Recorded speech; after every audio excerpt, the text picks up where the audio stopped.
अस्सलाम वालेकुम dear students, I am Fakhar, your chemistry teacher, दिल्होर garrison junior and upper school.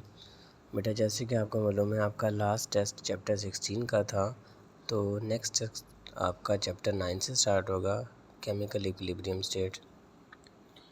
इस चैप्टर में हम जो स्टूडेंट्स लर्निंग आउटकम है हम देखेंगे chemical equilibriums in terms of reversible reaction, both forward and reverse reaction. इसके बाद law of mass action, equilibrium expression, necessary conditions for equilibrium expressions and right equilibrium constant expressions of the reactions। ये इस chapter में हम कुछ learning outcomes हैं। जब ये चैप्टर पढ़ लेंगे तो स्टूडेंट्स इस काबिल हो जाएंगे, उनको ये टर्म्स आसानी से समझ आ जाएंगी। देखते हैं जी हमारे पास नेक्स्ट है जी इंट्रोडक्शन। इंट्रोडक्शन में फर्स्ट हम बात करते हैं,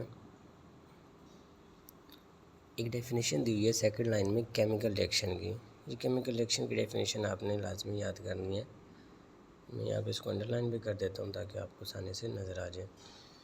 ए chemical reaction is one in which all reactants have been converted into products is called chemical reaction. जिसमें तमाम रिएक्टेंट्स प्रोडक्ट में कन्वर्ट हो जाएं वो हमारे पास क्या कहलाता है, केमिकल रिएक्शन कहलाता है। जो नेक्स्ट लिखा हुआ है रिवर्सिबल रिएक्शन, इसकी डिटेल हम आगे देखेंगे तो आपको समझ आएगा कि हम किस चीज़ की बात कर रहे हैं। उससे पहले कुछ इंट्रोडक्शन और हो जाए इसके बारे में। यहाँ पर एक क्वेश्चन आता है कि जो लाइफ है क्या वो अर्थ पर जो एग्जिस्ट करती है, कौन सा ऐसा नेचुरल प्रोसेस है जो लाइफ को एग्जिस्ट करने का ज़िम्मेदार है। तो इसका आंसर सिंपल है कि इक्विलिब्रियम प्रोसेस है जो इस अर्थ पर लाइफ को एग्जिस्ट करने का ज़िम्मेदार है। ये एक नेचुरल प्रोसेस होता है क्योंकि हम जो इक्विलिब्रियम के साथ ज़िंदा रह रहे हैं, किस तरह ज़िंदा रहते हैं, आप नेक्स्ट पेज पर एक डायग्राम देखेंगे तो आपको इस बात से क्लियर हो जाएगा। देखें, इधर ह्यूमंस हम प्लांट से ऑक्सीजन ले रहे हैं, यानी ऑक्सीजन इनहेल कर रहे हैं, और उसके बदले में हम प्लांट्स को क्या दे रहे हैं, carbon dioxide. Plants carbon dioxide को इनहेल कर रहे हैं और हम ऑक्सीजन को इनहेल कर रहे हैं। तो इस तरह ये एक साइकिल चलता है जिसको हम इक्विलिब्रियम साइकिल कहते हैं। अगर हम प्लांट्स को कार्बन डाइऑक्साइड नहीं देते या प्लांट्स हमें ऑक्सीजन नहीं देते तो हमारी डेथ हो जाएगी। अगर हमारी डेथ हो जाएगी तो हम भी प्लांट्स को कार्बन डाइऑक्साइड नहीं देंगे तो उनकी भी डेथ हो जाएगी। इस तरह तो लाइफ एग्जिस्ट नहीं कर सकेगी। तो ये एक नेचुरल प्रोसेस है जो अर्थ पर लाइफ को एग्जिस्ट करने का ज़िम्मेदार है। नेक्स्ट बात करते हैं हम, इसमें कुछ बेसिक डेफिनेशंस दी हुई हैं। सबसे पहले डेफिनेशंस की बात करते हैं, हमारे पास रिएक्टेंट की डेफिनेशन है और प्रोडक्ट की डेफिनेशन है।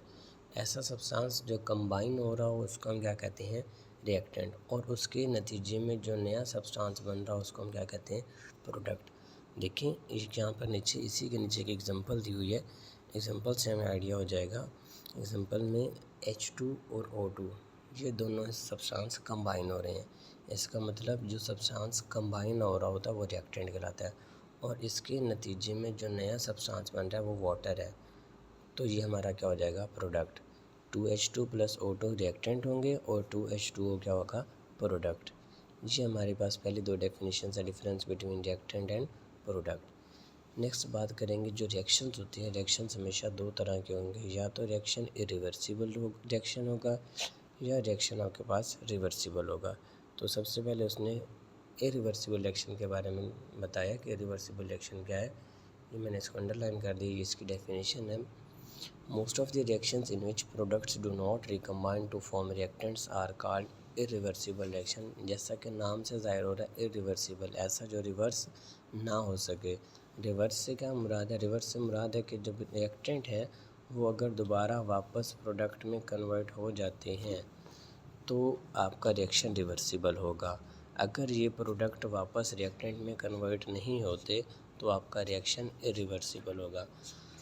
तो पहली डेफिनेशन यही दी हुई है, रिवर्सिबल रिएक्शन ऐसा रिएक्शन जिसमें आपके जो प्रोडक्ट है वो रिएक्टेंट में कन्वर्ट ना हो सकें, तो इस तरह के रिएक्शन को हम क्या कहते हैं, इरिवर्सिबल रिएक्शन। फिर इसी की कुछ प्रॉपर्टीज़ कह दें, कैरेक्टरिस्टिक्स कह दें। इसके पहला पॉइंट है, they are suppose to complete. जो इरिवर्सिबल रिएक्शन होगा वो हमेशा कंप्लीट हो जाएगा क्योंकि उसमें रिएक्टेंट प्रोडक्ट में कन्वर्ट हो जाते हैं, इस वजह से वो रिएक्शन क्या कहलाएगा, इरिवर्सिबल रिएक्शन। दूसरा पॉइंट, हम इसको रिप्रेजेंट किस तरह करते हैं, by putting a single arrow.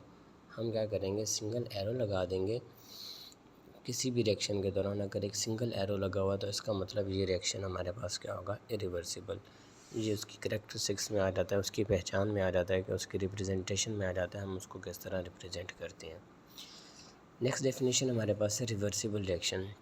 Reversible reaction नाम से ज़ाहिर हो रहा है जो रिवर्स हो जाए, ऐसा रिएक्शन जिसमें प्रोडक्ट वापस रिकम्बाइन होकर रिएक्टेंट बना दें, इस तरह के रिएक्शन को हम क्या कहते हैं, रिवर्सिबल रिएक्शन। जी इसकी मैंने अंडरलाइन कर दिया definition. Reaction in which product can recombine to form reactant are called reversible reaction. ये इसकी डेफिनेशन है।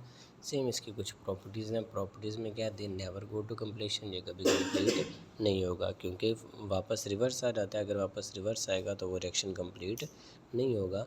और इसको हम रिप्रेजेंट करते हैं by putting A double arrow. कोई भी हमारे पास रिवर्सिबल रिएक्शन होगा तो आप देखेंगे उसके मिड में डबल एरो लगा होगा रिएक्टेंट और प्रोडक्ट के दरमियान में। ये reaction proceed in both ways, this reactions proceed in both ways. ये जो रिएक्शंस होते हैं रिवर्सिबल रिएक्शन, ये दोनों तरह से जाते हैं, फॉरवर्ड भी जाएंगे और रिवर्स भी जाएंगे। नेक्स्ट रिवर्सिबल को ना हम कैटेगराइज कर देते हैं 2 टाइप्स में, forward reaction and reverse reaction. यहाँ तक ये इसकी डेफिनेशन थी। हम आगे एक एग्जांपल देखते हैं। नेक्स्ट एग्जांपल है हमारे पास हाइड्रोजन एंड आयोडीन की। जब हाइड्रोजन और आयोडीन आपस में रिएक्ट करते हैं, हाइड्रोजन और आयोडीन ये दोनों गैसेज हैं। यहाँ पर अगर आप देखें तो आपको आयोडीन का कलर पर्पल शो हो रहा होगा। आयोडीन का कलर पर्पल है, बेसिकली आयोडीन का कलर पर्पल होता है। जब हाइड्रोजन गैस और आयोडीन आपस में रिएक्ट करते हैं तो जो नया सब्सटेंस बनता है हाइड्रोजन आयोडाइड, वो कलरलेस होता है। जी इस एग्जांपल को हम डिस्कस करने लगे। पहले हाइड्रोजन H2 और आयोडीन पर्पल कलर में, जब ये दोनों रिएक्ट करते हैं तो इसके नतीजे में 2HI बनता है। अब इसी में देखें, अगर हमने फ्लास्क ओपन की हुई है, ये डायग्राम की मदद से हम इसको देखते हैं।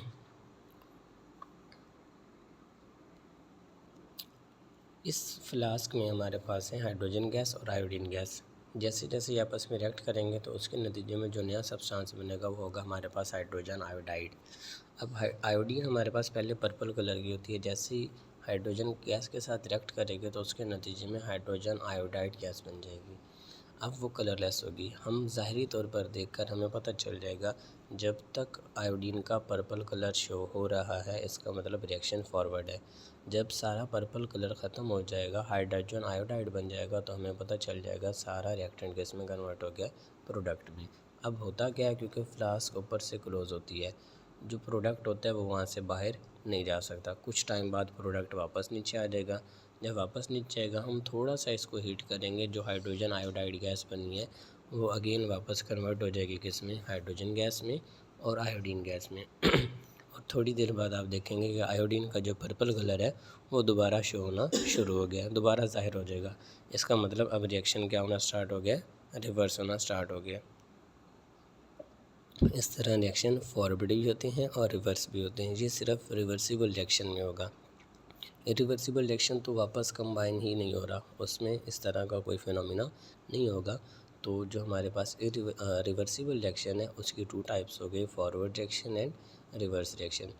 फॉरवर्ड रिएक्शन में आपने बताना है कि जो रिएक्टेंट होते हैं वो रिएक्ट करके प्रोडक्ट बना देते हैं, इस तरह रिएक्शन हमारे पास फॉरवर्ड होगा। और सेम जब रिवर्स रिएक्शन की बात करेंगे, इनकी डेफिनेशंस जो प्रॉपर है ना वो हम पेज 6 पे आके डिस्कस करेंगे। यहाँ पर सिर्फ उन्होंने पॉइंट्स बताए हुए हैं, मैं पॉइंट्स को अंडरलाइन भी कर देता हूँ। यहाँ पे ये रिवर्स रिएक्शन का पॉइंट्स बताया उसने और इसी के साथ ऊपर इसने फॉरवर्ड रिएक्शन का भी पॉइंट डिस्कस किया हुआ है। ये 2 एग्जांपल्स हैं। इन एग्जांपल्स में अगर बेटा किसी को कोई बात नहीं समझ आई तो आप पूछ सकते हैं। आज का ये टॉपिक है, आप इसको याद करेंगे।